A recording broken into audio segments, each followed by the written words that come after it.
मुज़ाकरात ख़त्म हो चुके, अब कोई सेशन नहीं होगा। तहरीक इंसाफ ने हुकूमत से मज़ीद मुज़ाकरात न करने का फैसला कर लिया। तहरीक इंसाफ ने कहा कि अगर हुकूमत संजीदा होती तो बातचीत के लिए 6 रोज़ बहुत थे।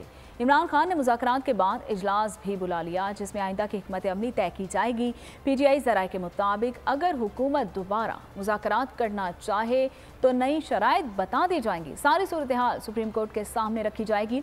Tehreek Insaf supreme court of Pakistan के फैसले के मुताबिक उम्मीदवारों का ऐलान कर चुकी है। तहरीक इंसाफ की जानिब से अदालती अहकामात पर नेक नियति से मुज़ाकरात किए गए हैं, लचक भी दिखाई, चंद मामलात पर 2 कदम पीछे भी हटे। ताहम हुकूमत किसी भी तरह से मुज़ाकरात में संजीदा दिखाई नहीं देती।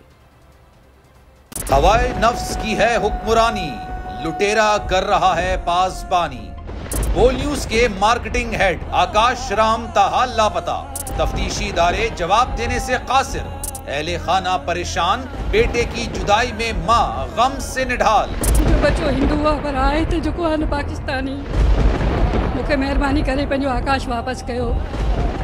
अमरीकी सेनेट में कांग्रेसमैन की आकाश राम के अगवा के खिलाफ पुरजोर मुजम्मत।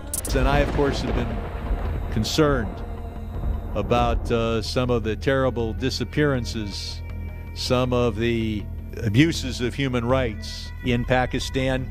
यूनाइटेड नेशन ने भी आकाश राम की बाजियाबी के लिए मौसर इकदामात उठाने का इंदिया दे दिया। मुश्किल की इस घड़ी में आर्मी मीडिया समेत इंडियन मीडिया भी चीख चीख कर आकाश राम की बाजियाबी के लिए आवाज उठा रहा है। आलमी सहाफती तंजीम और इंसानी हुकूक की आलमी तंजीमों की भी आकाश राम के अगवा की मुजम्मत। उफ क्या जुल्म है, बोल इंसाफ का मुंतजिर। सब्सक्राइब करें और बेल दबाएं ताकि कोई खबर रह न जाए।